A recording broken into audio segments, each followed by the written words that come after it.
Graça e paz a todos. Sejam muito bem-vindos à nossa segunda celebração. Tanto você que está aqui no nosso ambiente físico, quanto você que nos acompanha pela live. Que esse seja um momento de alinhamento dos céus com as nossas vidas. Amém? Estamos na série de mensagens Comece Bem, que traz resoluções para o ano novo, né? Esse ano que se inicia.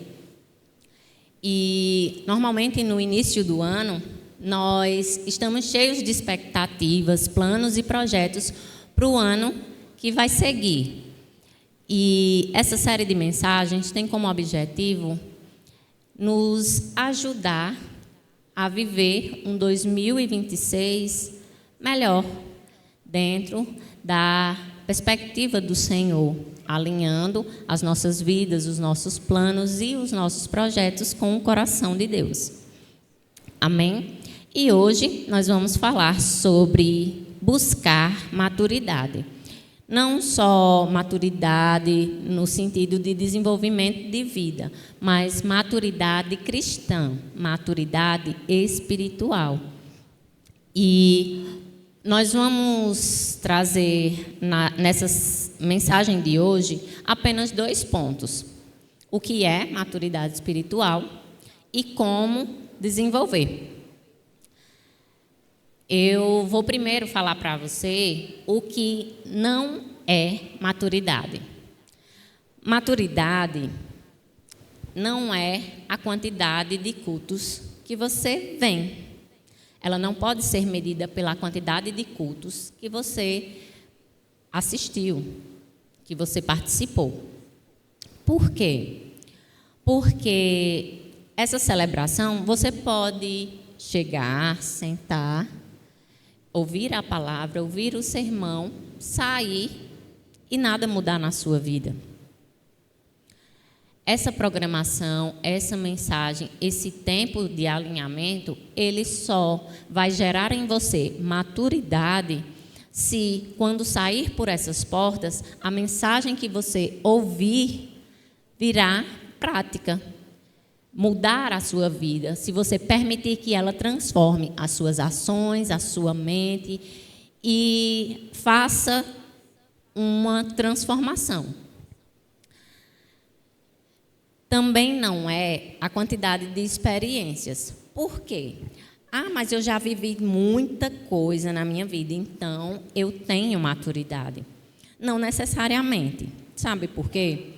Porque você pode estar sendo frequentemente colocado numa mesma situação, simplesmente porque você ainda não aprendeu.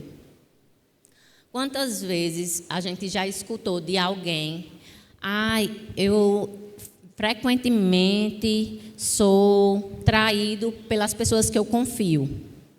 Toda vez que eu confio num amigo, que eu me abro, conto os meus problemas, depois essa pessoa me trai, ou fala, ou faz algo que me prejudica. E aí a gente vai trocando de amigo. Muitas vezes essas situações se tornam recorrentes porque a gente ainda não aprendeu o que o Senhor quer nos ensinar. Então, experiências não significam maturidade. Quantidade de tempo que eu sou crente. Acontece muito, né? Da gente dizer: eu sou um crente maduro porque eu já tenho 30 anos de crente. 30 anos de evangelho. E não necessariamente. Você pode ter muito tempo de crente, ser um crente velho e não um velho crente. Então, tempo não é indicativo de maturidade. Quantidade de dons também não é indicativo de maturidade. Sabe por quê? Porque a palavra do Senhor, ela nos diz que o próprio Jesus falou, né? Que vão haver pessoas naquele dia que vão dizer: Jesus, mas em teu nome eu expulsei demônios, eu profetizei. E ele vai dizer: apartai-vos de mim, vocês que praticam iniquidade. Por quê? Porque eu posso sim fluir em dons, inclusive em muitos, e ter o meu coração longe de Deus, ser um funcionário do reino que faz para Deus, mas não faz com Deus. Ele não está no centro do meu coração, ele não governa a minha vida, ele não governa as minhas vontades e as intenções do meu coração. Então, dons não são um indicativo de maturidade. Quantidade de vezes que eu li a Bíblia? Também não. Porque você pode ler a Bíblia muitas vezes e não praticar o que você leu. E isso não é um indicativo de maturidade espiritual. Quantidade de regras e doutrinas que eu obedeço também não é um indicativo de maturidade. Sabe por quê? Porque você pode ser obediente àquilo que é visto e desobediente no off. A gente pode se tornar um sepulcro caiado, que aparentemente está ok, mas internamente não. Internamente está podre, em decomposição. Então, as quantidades de regras que eu obedeço não é necessariamente um indicativo de maturidade. Então, o que é maturidade? Maturidade é o processo progressivo. E eu quero que você tenha bastante atenção a essa palavrinha que a gente destacou. Progressivo. Maturidade é um processo progressivo. Ele não para, ele não acontece instantaneamente. Eu levantei a mão, me converti e aceitei Jesus. Pronto. Maduro. Eu já tenho X anos de crente. Maduro. Não. É um processo progressivo. Ele vai acontecer gradativamente à medida que eu busco ao Senhor e que eu me esforço também, porque também tem a nossa parte. E aí, maturidade é o processo progressivo em que a vida, o caráter e as ações de Jesus se tornam visíveis em quem crê. Por quê? Maturidade é quanto de Jesus já se formou em mim, está sendo formado em mim. Quanto de Jesus é expresso nas minhas ações, nas minhas palavras, na forma como eu trato o meu vizinho, na forma como eu lido com os meus colegas de trabalho, na forma como eu me comporto quando eu me deparo com uma situação em que eu posso agir errado e ninguém saber, e eu posso agir certo e talvez também não ser reconhecido. Porque aquilo que Jesus forma em nós não depende dos olhos dos homens. Depende tão somente do nosso relacionamento com Ele. O texto bíblico que nós vamos ler hoje se encontra em Efésios. Eu vou pedir que você abra a sua Bíblia, seja ela física ou digital, e deixe esse texto aberto para que você possa acompanhar. Se você não tem Bíblia no celular, nem a Bíblia física, você acompanha aqui no telão. Nos versículos anteriores a esse que nós vamos ler, Paulo fala a respeito de dons que Jesus distribuiu aos homens e posições que ele também designou para a organização da igreja, que tem como objetivo a edificação do corpo de Cristo. E aí ele diz o seguinte: qual é a finalidade dessa distribuição de dons, de cada um de nós termos nossas habilidades, nossas aptidões? Qual é o intuito disso? é que todos nós, convivendo, sendo útil uns aos outros, alcancemos a unidade da fé e do conhecimento do Filho de Deus e cheguemos à maturidade. E qual é o ponto de chegada? Porque eu disse que a maturidade, ela é um processo progressivo. E qual é a linha de chegada? A linha de chegada é atingir a medida da plenitude de Cristo. Sermos completamente iguais a Ele. Ele é o nosso modelo. E qual o propósito desse desenvolvimento? É que não sejamos mais como criança. Porque quando a gente se converte, no ato da conversão, nós ainda somos bebês espirituais.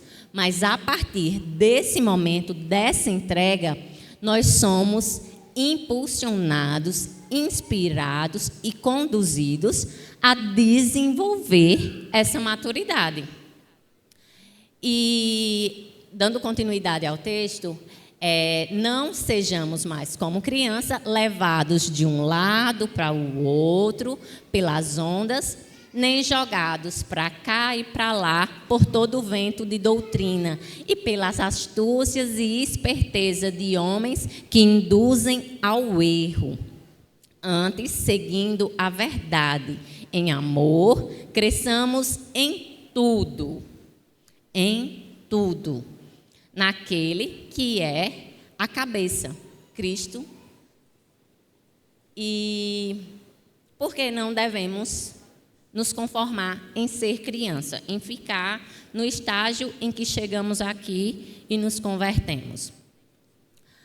Porque em Apocalipse nós vemos a analogia que Cristo faz conosco, né, como igreja, Ele sendo o noivo e nós, a noiva, que anseia pelas bodas do Cordeiro, pelo momento em que o nosso noivo chegará, nós nos encontraremos com Ele e tudo o que nós vivemos aqui, todo o sofrimento, toda a angústia, toda a dor, terá um fim definitivo, quando nós viveremos a plenitude do nosso relacionamento com Cristo.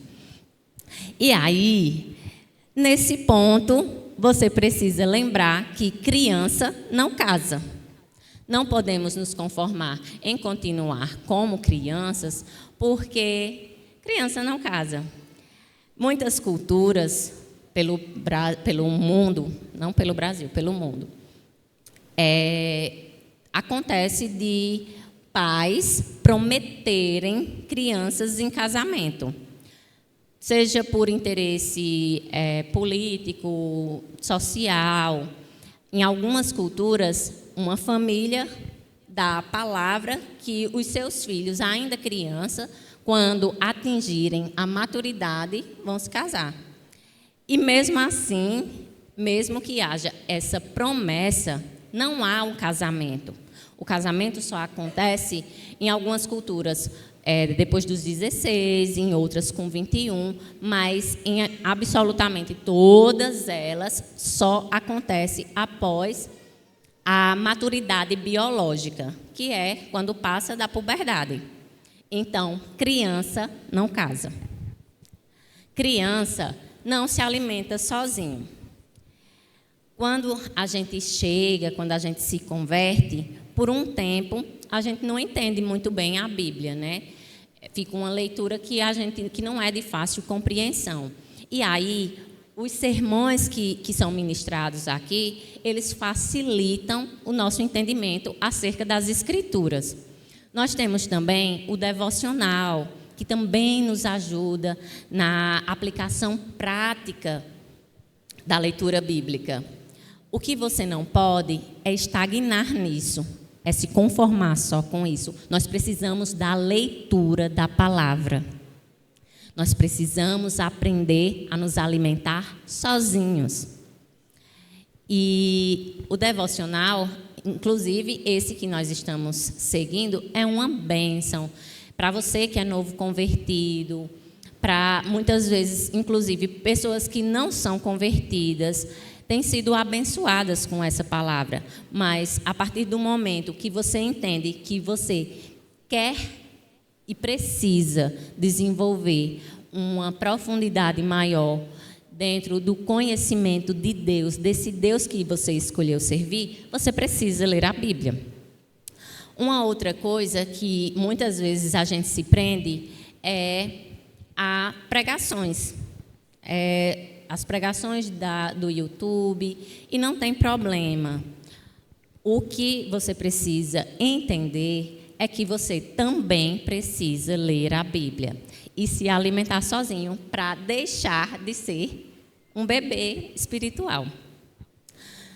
Porque bebê não discerne perigo.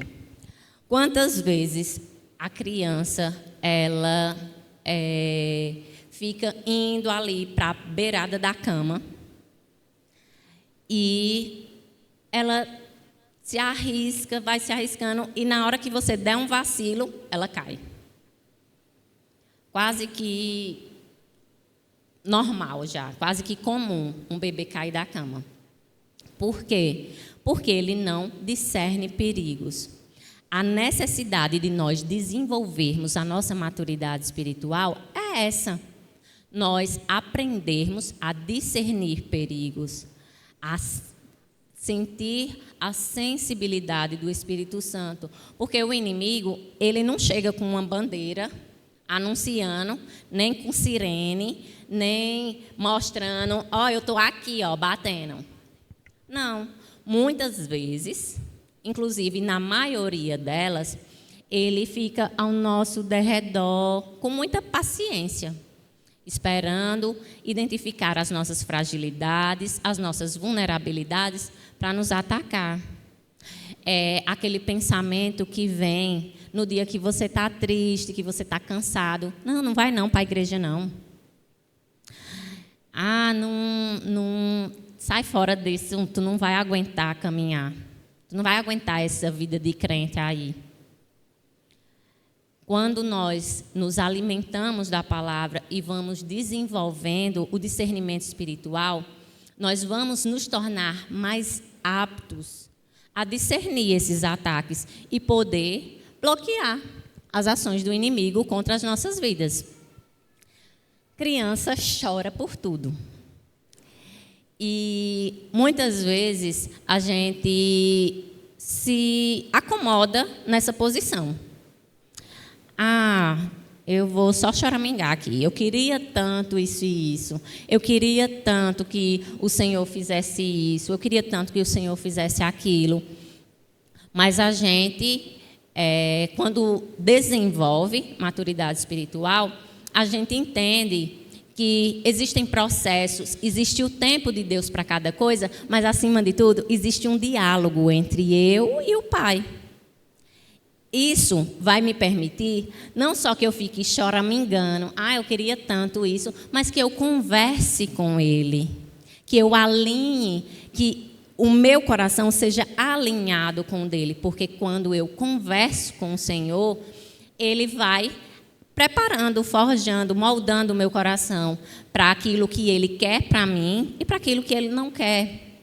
Então, essa é a importância do desenvolvimento espiritual, da maturidade, para que a gente não fique só parecendo um reclamão. Céus, azar, nada dá certo para mim. Um outro ponto importante que eu não coloquei ali, mas que é necessário citar, é que a criança, o bebê, ele ainda é egoísta. Ele ainda não tem a noção da coletividade. Quantas vezes a gente se depara com uma situação em que uma criança, ela está com fome, ela quer mamar, e ela fica puxando a blusa da mãe. Quero agora.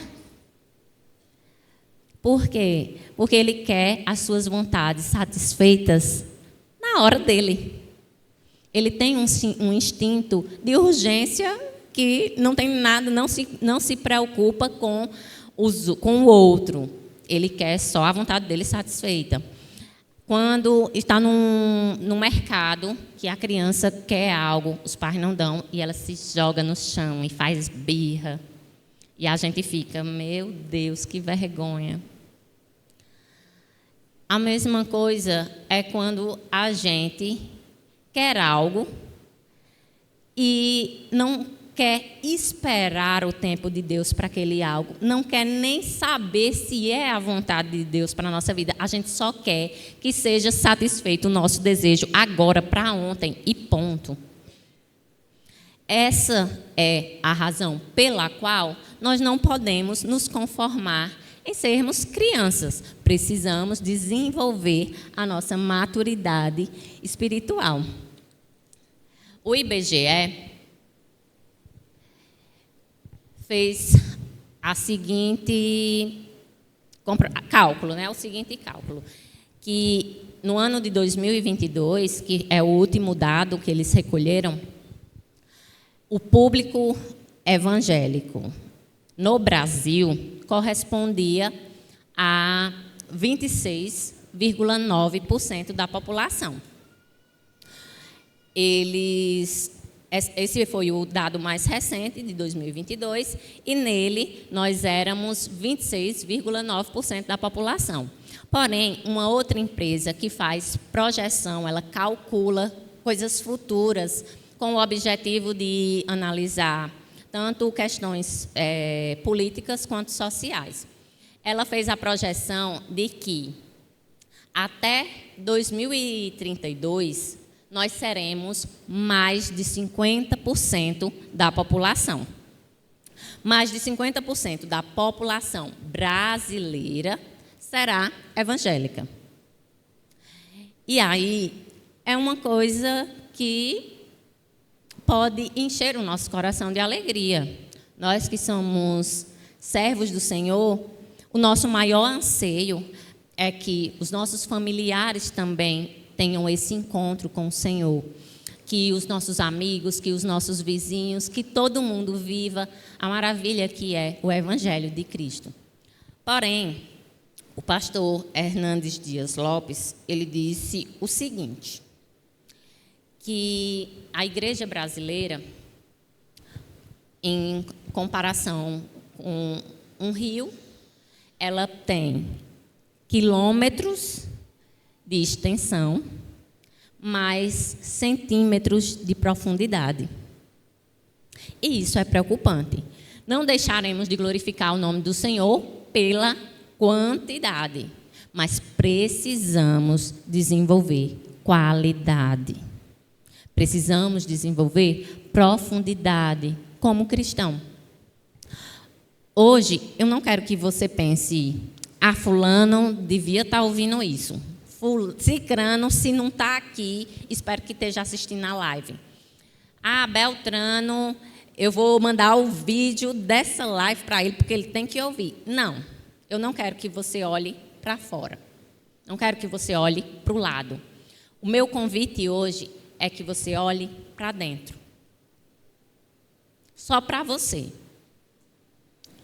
Só para o seu nível de maturidade espiritual hoje. Só para o seu relacionamento com Jesus. Só para a sua caminhada cristã até aqui. Sabe por quê? Porque o Senhor tem usado essa série de mensagens, Comece Bem, para forjar, para revestir o nosso alicerce, para que Ele mesmo possa construir algo grande em nós. Eu não entendo muito de construção, mas observando, nós podemos ver que sempre que uma casa vai ser construída, é feito o alicerce, a sapata. Por quê? Porque se as paredes forem erguidas em um solo arenoso, em terra, ela vai ruir. Ela não vai ser firme, ela não vai poder receber um outro andar em cima dela. Então, que essa série de mensagens você permita que o Senhor visite o seu alicerce. reforce as estruturas, para que esse ano de 2026 possa ser construído algo grandioso da parte de Deus em mim e em você. Amém? O segundo ponto é como. Nós já falamos sobre o que é maturidade e agora nós vamos desenvolver o como desenvolver. Como desenvolver essa maturidade espiritual? Quando você permite que alguém entre na sua casa, você não permite um desconhecido, um estranho. Ninguém permite um estranho, sem nenhuma finalidade, entrar, acessar a sua casa, a sua família, sentar à sua mesa. A senha do seu celular, você não dá para qualquer pessoa. A senha do seu banco, então, nem pensar. Nós só entregamos o que nós confiamos a quem nós conhecemos. O meu convite para esse 2026 é que nós possamos aumentar o nosso investimento no conhecimento de Deus. Para que nós possamos desenvolver a maturidade, nós precisamos conhecer mais esse Deus que nós seguimos. E aí, Lucas ministrou no domingo passado a respeito do tripé do crente, que é a oração, a leitura da palavra e a adoração. E pegando esse gancho, eu quero trazer para você a importância disso também para o desenvolvimento da sua maturidade espiritual. Você vai precisar estudar a palavra. Porque estudando a palavra, você vai conhecer esse Deus. Você vai precisar ter um hábito de orar. Não só orar aqui na igreja, não só orar para dormir. Deus, obrigado por esse dia, amém. Mas desenvolver a oração. Porque é na oração que você desenvolve intimidade. Na palavra, você desenvolve o conhecimento, o conhecer desse Deus. Na oração, você desenvolve o relacionamento com Ele.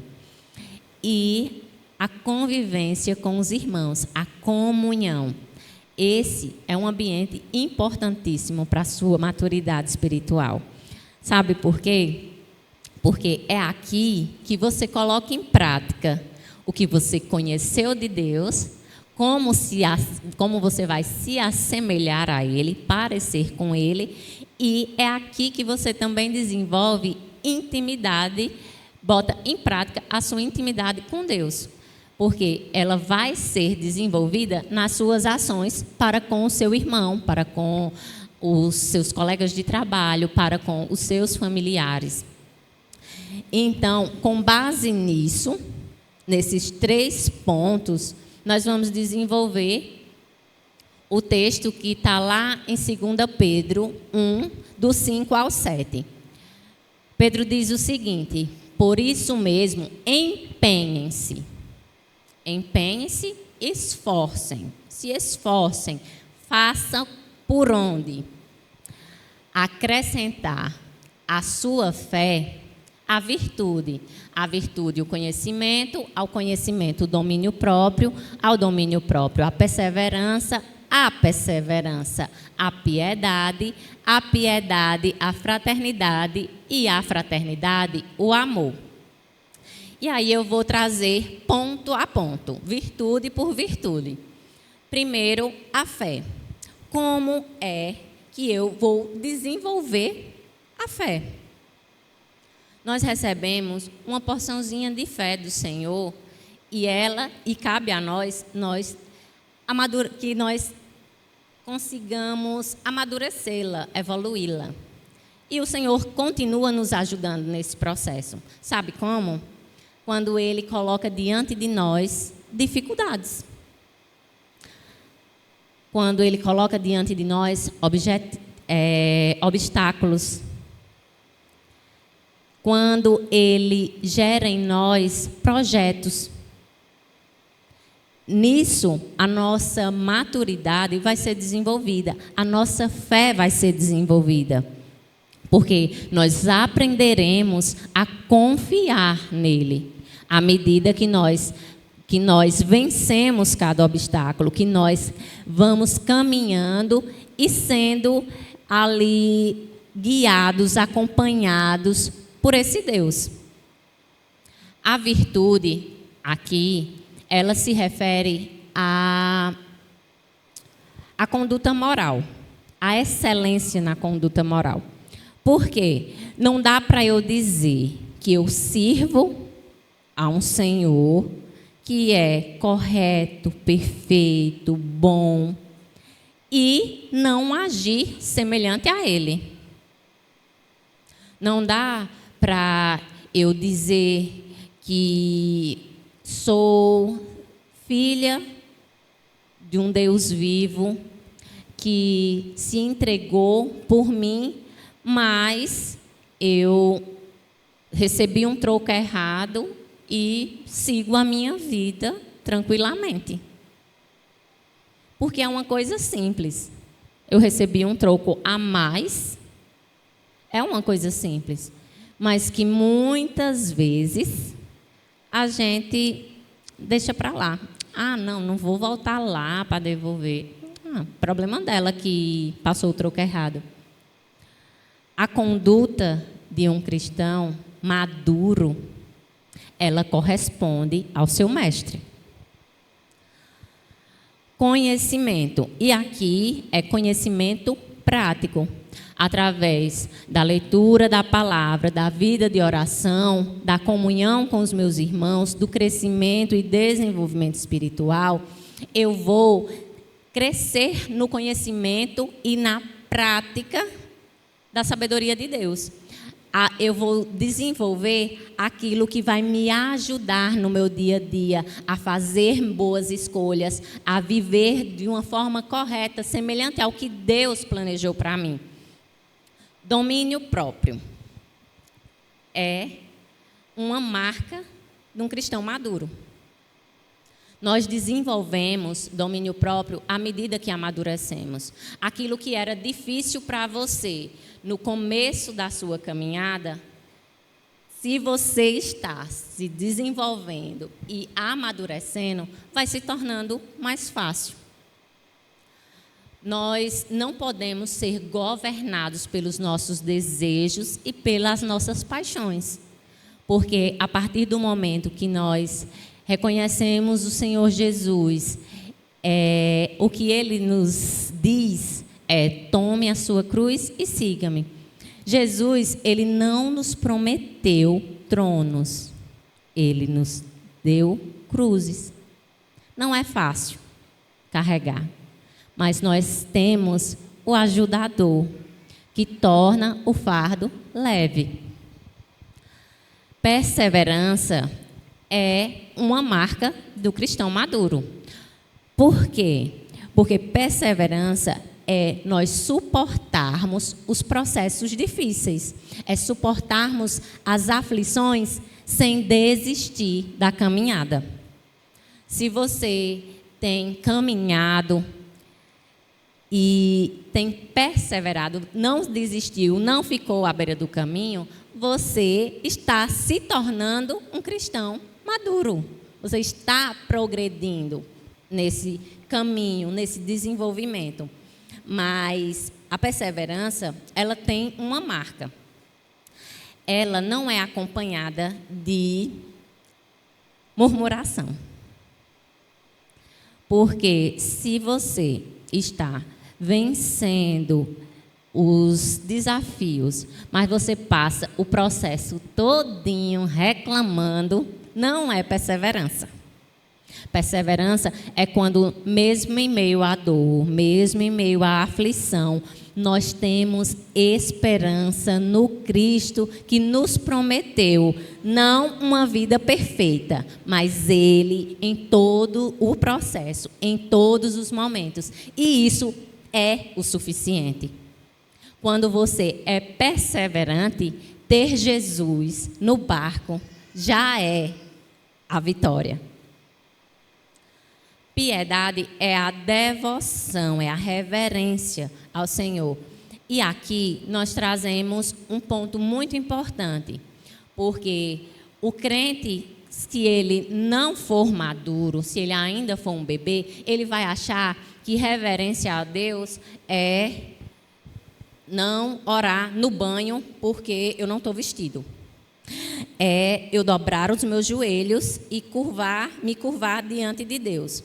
E reverência não é só isso. Não é só os joelhos que se dobram. É um coração que se rende. Se rende à voz desse Deus. Mesmo quando Ele nos manda fazer algo que a gente não queria. Quando Ele nos manda abrir mão de algo que era importante para a gente. O cristão maduro, ele tem reverência e ele sabe que é o melhor. Porque em qualquer situação que o Senhor nos coloque, é sempre com o intuito de nos transformar em algo melhor. A fraternidade, que é a convivência com os irmãos, e esse é um ponto importante, porque cada um de nós tem habilidades e dons diferentes, tanto de nascimento, como de dons que recebemos do Senhor. E no corpo de Cristo, não só tem mão, não só tem perna, tem todos os órgãos diferentes, exercendo funções diferentes, mas que fazem o corpo funcionar perfeitamente. Hoje, para você receber essa mensagem, foi investido tempo de oração e tempo de estudo nessa palavra. Mas eu não sei fazer slide. Aí vem o irmão que foi abençoado com esse dom e montou esse slide maravilhoso. Outro irmão está lá em cima projetando o slide no telão. Eu não saberia fazer isso. E aí tem outro irmão que regulou o som e permitiu que o irmão lá de trás escute igual os irmãos aqui da frente. Sem esse irmão, só eu falando aqui, talvez os da frente ouvissem e os de trás não. E ainda temos outro ponto de contribuição, que é esses aparelhos. O microfone, o som, o telão, as luzes, tudo o que está aqui, que foi comprado com os dízimos e ofertas de outros irmãos que possibilitaram que essa celebração, que essa acontecesse, que essa mensagem chegasse até você e que você fosse abençoado com essa palavra do céu.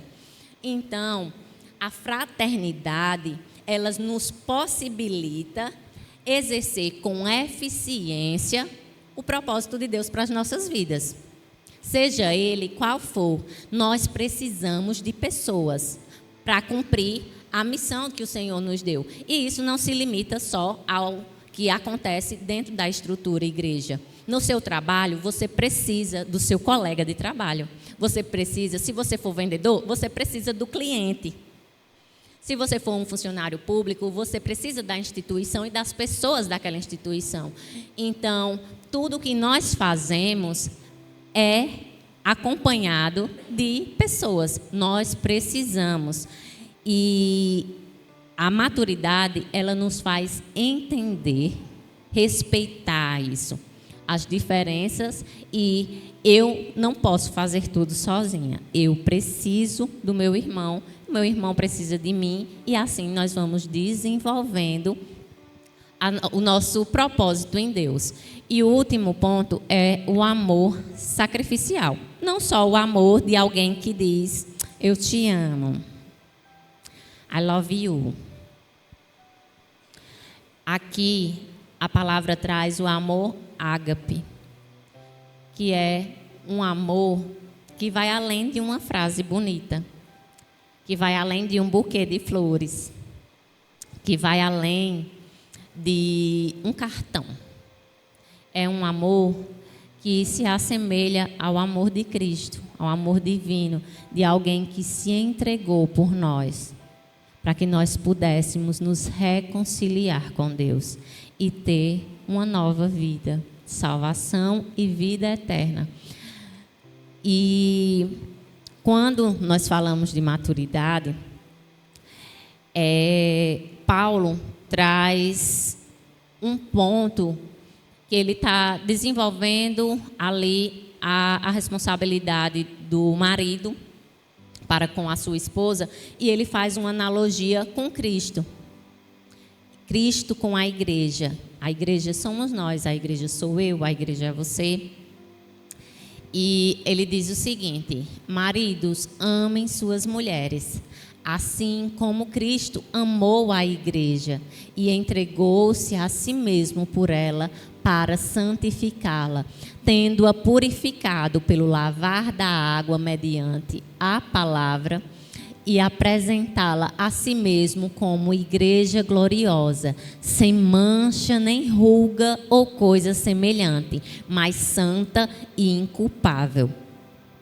Algumas versões traz no lugar de inculpável, irrepreensível.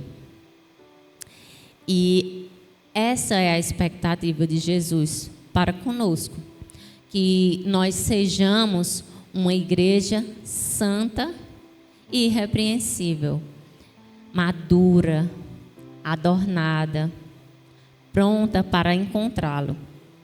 Por isso, hoje, eu quero convidar você para uma análise interior.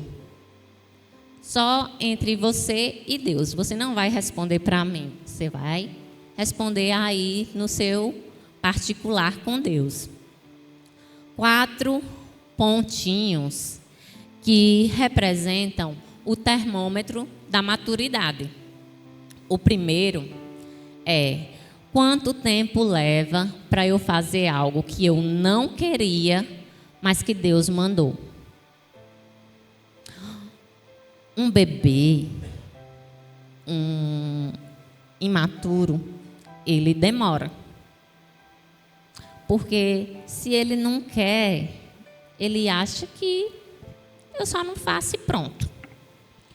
Igual criança que os pais falam que ele precisa escovar o dente, porque os pais sabem o que aquilo representa a longo prazo, mas ele quer ficar brincando, ele não quer escovar o dente, ele não quer parar o que ele está fazendo para obedecer, porque aquilo não faz sentido para ele, então não requer obediência. Um adulto, ele não faz o que ele quer, ele faz o que tem que ser feito. Por isso, esse ponto, eu queria que você refletisse. Um outro ponto é quanto tempo leva para eu perdoar. E eu não estou dizendo falar que perdoou, porque às vezes a gente faz isso. A gente fala para uma pessoa sobre outra pessoa que nos feriu e a gente diz: fulano fez isso comigo, mas eu perdoei, tá tudo bem. Eu só não quero perto de mim. Eu só não quero contato. Eu só não quero falar. E a palavra, ela nos orienta a nós perdoarmos para que o Pai nos perdoe. E se você for tratada por Jesus, como você trata quem lhe feriu? Como seria? Eu perdoei, mas eu não quero convivência. Aí Jesus dissesse para tu: eu também te perdoo, mas nós não vamos ter convivência. O que seria de nós?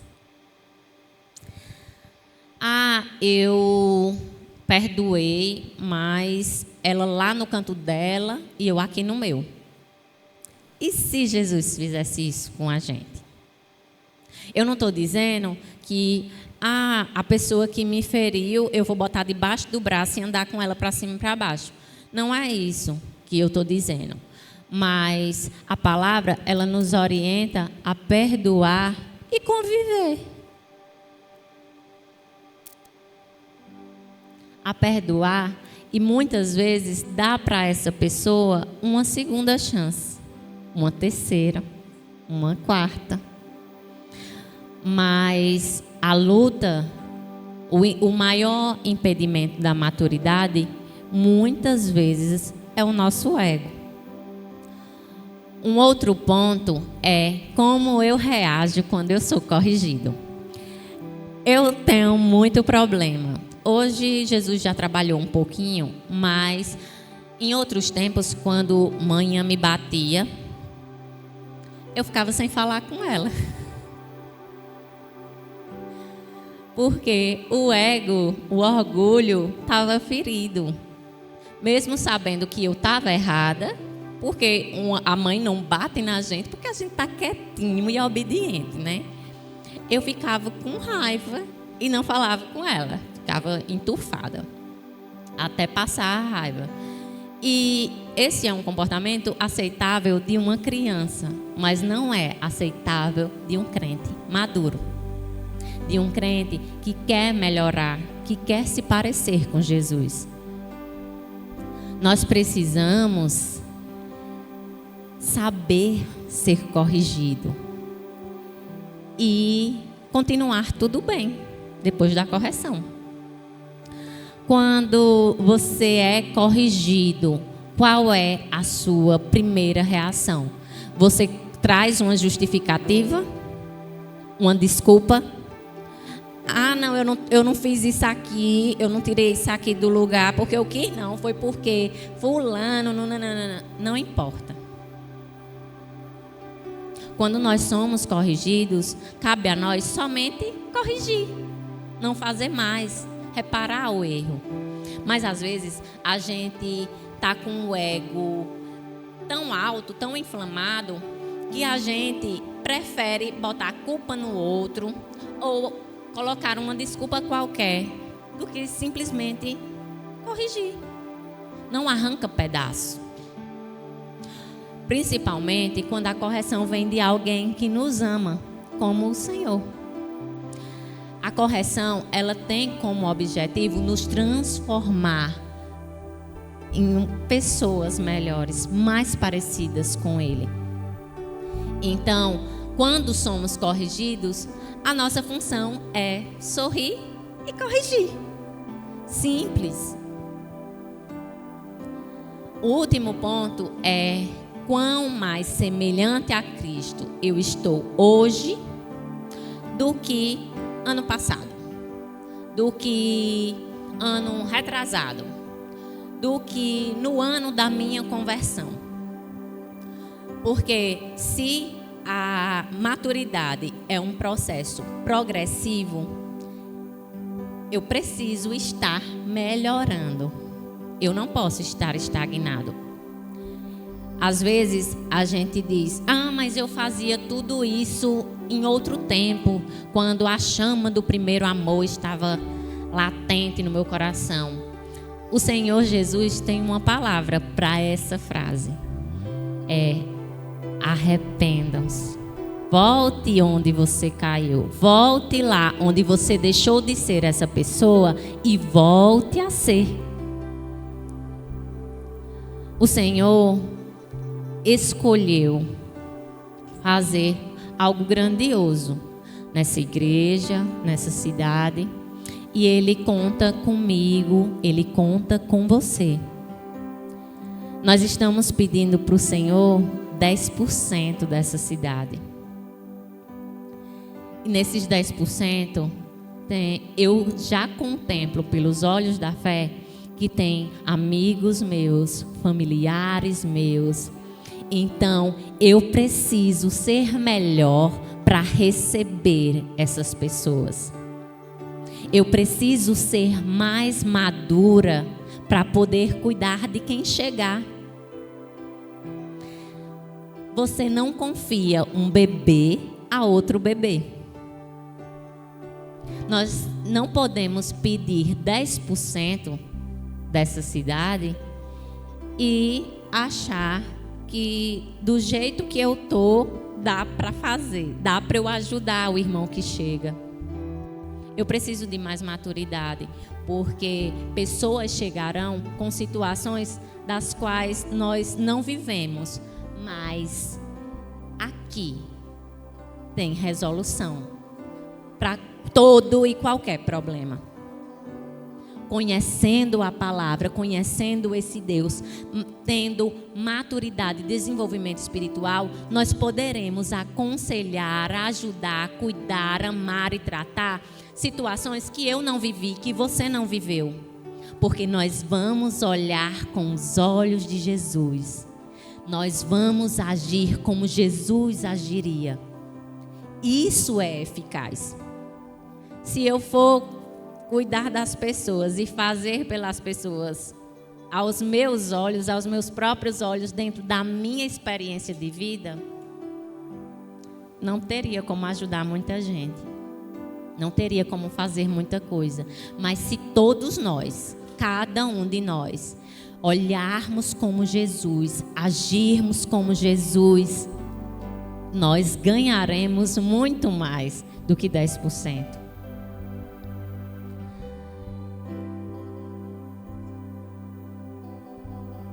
Não tem como ganharmos 10% da cidade para Jesus sem uma igreja 100% comprometida. E quando eu digo comprometida, 100% comprometida, não é só com o alvo de 10%. Porque quando atingir esse alvo, vai parar? Não é comprometida só com os prédios e do centro de avivamento, com a construção do centro de avivamento. Porque quando concluir, vai parar? Quando eu digo uma igreja 100% comprometida, é mais do que isso. É 100% comprometida em se tornar como Jesus. Para que o como Jesus não seja só o tema do nosso ano, não seja só um vídeo institucional, não seja só uma frase, mas seja nossa vida. Seja aquilo que vai passar pelas nossas mãos e alcançar o próximo. Então, hoje, o que eu quero convidar você é